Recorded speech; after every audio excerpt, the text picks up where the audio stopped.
Hello दोस्तों, आप सबका बहुत बहुत स्वागत है आपके अपने यूट्यूब चैनल गणेशा वर्ल्ड में। दोस्तों, आज की वीडियो में हम क्लास 11th केमिस्ट्री में यूनिट 5 में एक मोस्ट इम्पॉर्टेंट क्वेश्चन पढ़ेंगे, जो है गैसों का अणुगति सिद्धांत, molecules motion theory of gases. दोस्तों, ये मोस्ट इम्पॉर्टेंट क्वेश्चन है, ये बार बार एग्जाम में आता रहता है और आपको भी ये जरूरी है, आपको भी ये पता होना चाहिए कि कोई गैस होती है, उस गैस में क्या गुण होते हैं, है ना। यदि हमें चीज़ों का ज्ञान रहेगा तो आगे हमें चीज़ों को करने में आसानी होगी, है ना।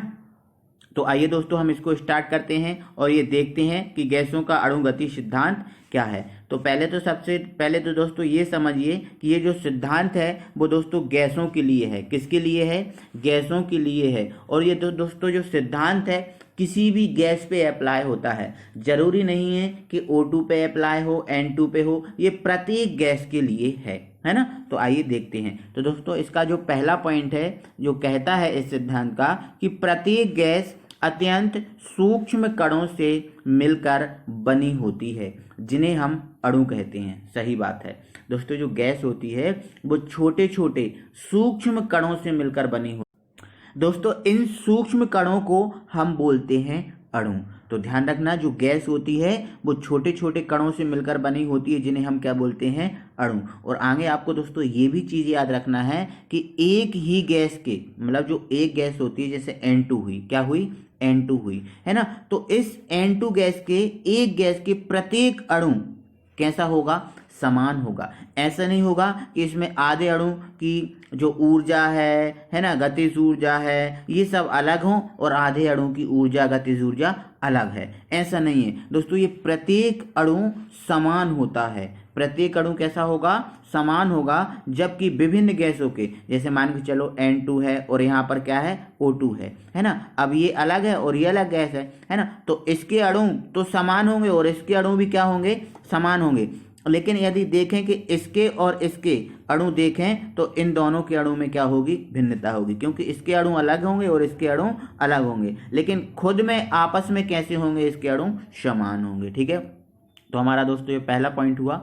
अगला पॉइंट हमारा दोस्तों कहता है गैसों के प्रत्येक अणु का आयतन, मतलब दोस्तों जो गैसें होती हैं उन गैसों के जो प्रत्येक अणु, मतलब एक अणु का आयतन है, वो कुल आयतन की तुलना में कम होगा। तो सिंपल सी बात है यार भाई, ये कोई गैस है, इस गैस में 100 अणु हैं। क्या है?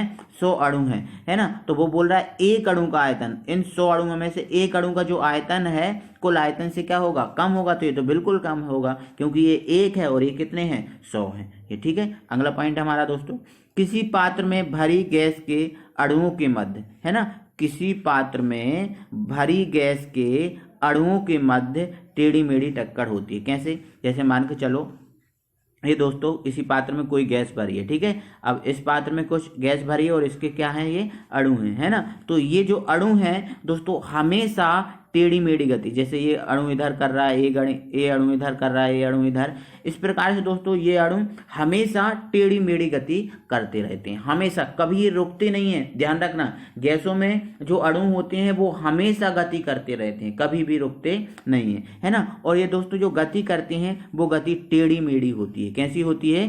टेढ़ी मेढ़ी। ऐसा नहीं होता कि ये सीधा इधर चला गया, फिर इधर चला गया, फिर से इधर चला गया, फिर इधर, ऐसा नहीं होता। हमेशा ये टेढ़ी मेढ़ी गति करती रहती हैं, है ना। ध्यान रखना। और दोस्तों जो टेढ़ी मेढ़ी गति होती है इसको हम जिग जैग गति बोलते हैं इंग्लिश में, है ना। जिग और ये जैग, जिग जैग गति हम इसको बोलते हैं, ठीक है। गति होती है। Okay, any problem? ठीक है। नेक्स्ट है हमारा पॉइंट दोस्तों, अणुओं के मध्य टक्कर पूर्णता प्रत्यास्थ होती है। अब दोस्तों जो गैस के अणु होते हैं, ये गैस के अणु, जो गैस के अणु होते हैं वो गैस में टेढ़ी मेढ़ी गति करते रहते हैं। अब दोस्तों टेढ़ी मेढ़ी गति करेंगे तो इनके मध्य आपस में क्या होगी?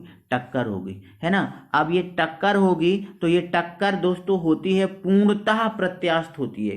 पूर्णतः प्रत्यास्थ का मतलब, प्रत्यास्थ का मतलब दोस्तों ये होता है जो पुनः अपनी वापस अवस्था में आ जाए, पुनः अपनी अवस्था में जो वापस लौट आता है उसे ही बोलते हैं हम प्रत्यास्थ। क्या बोलते हैं? प्रत्यास्थ, है ना।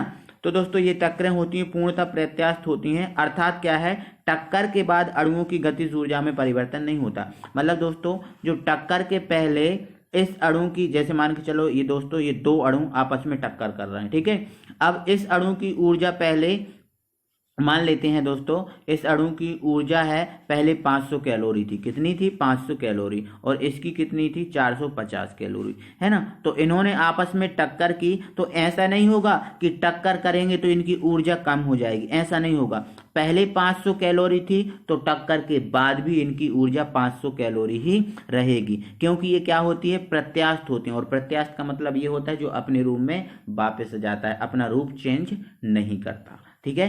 तो अणुओं की गतिज ऊर्जा में परिवर्तन नहीं होता, ठीक है। चलो नेक्स्ट पॉइंट है दोस्तों हमारा कि गैसों के अणुओं के मध्य अंतर अणुक या अंतरा अणुक आकर्षण या अंतरा आकर्षण बल नहीं होता। मतलब दोस्तों ये गैस है, इस गैस के जो अणु होते हैं ना, इनके मध्य कोई भी आकर्षण नहीं होता। ऐसा नहीं होता कि ए और ये अणु जुड़ा है ना, और ये अणु इसको छोड़ नहीं रहा, ऐसा नहीं है। इनके मध्य कोई भी आकर्षण नहीं होगा, कोई भी आकर्षण, है ना। तो ध्यान रखना, क्योंकि ये गैस अवस्था में होता है ना, और गैसों के अणुओं के मध्य कोई आकर्षण नहीं होता, इसलिए तो वो गति करते रहते हैं हमेशा, है ना। यदि इनके मध्य आकर्षण होता तो क्या ये हमेशा गति करते, बिल्कुल नहीं करते, ठीक है। नेक्स्ट पॉइंट हमारा देखते हैं दोस्तों। नेक्स्ट पॉइंट हमारा छठवां पॉइंट है, और छठवां पॉइंट कह रहा है किसी गैस की गतिज ऊर्जा, है ना। एक मिनट दोस्तों, ये गतिज लिखा है ना, ये क्या लिखा है, गतिज लिखा है, एक मिनट, गतिज, है ना।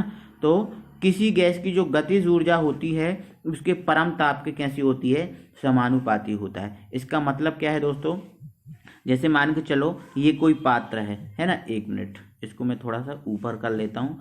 मान लेते हैं दोस्तों ये कोई पात्र है, ठीक है, ये क्या है, कोई पात्र है ना। अब इसमें पात्र में क्या है, अणु भरे हुए हैं, मतलब गैस भरी है, तो गैसों के क्या होंगे, अणु होंगे। अब यदि इस गैस को मैं गर्म करूं, इस गैस को मैं क्या करूं, गर्म करूं, तो दोस्तों इस गैस को मैं गर्म करूंगा तो इसके जो अणु हैं उन अणुओं की गतिज ऊर्जा में वृद्धि होगी। मतलब जितना ज़्यादा अगर मैं गर्म करूंगा, इनके जो अणु हैं वो उतनी ही तेजी से गति करेंगे, उतनी ही तेजी से क्या करेंगे, गति करेंगे। और गति के कारण जो ऊर्जा उत्पन्न होती है उसे क्या बोलते हैं, गतिज ऊर्जा। तो मैं दोस्तों इसको जितना ज़्यादा गर्म करूंगा इसकी गतिज ऊर्जा उतनी ही ज़्यादा होगी। तो ध्यान रखना है दोस्तों, है ना, कि किसी भी गैस को जब गर्म करते हैं तो उसके अणु गति अवस्था में आ जाते हैं, उसके अणु गति अवस्था में आते हैं, और जितना ज़्यादा गर्म करेंगे उन अणुओं की गतिज ऊर्जा उतनी ही ज़्यादा होगी। इस चीज़ को आपको मोस्टली याद रखना है,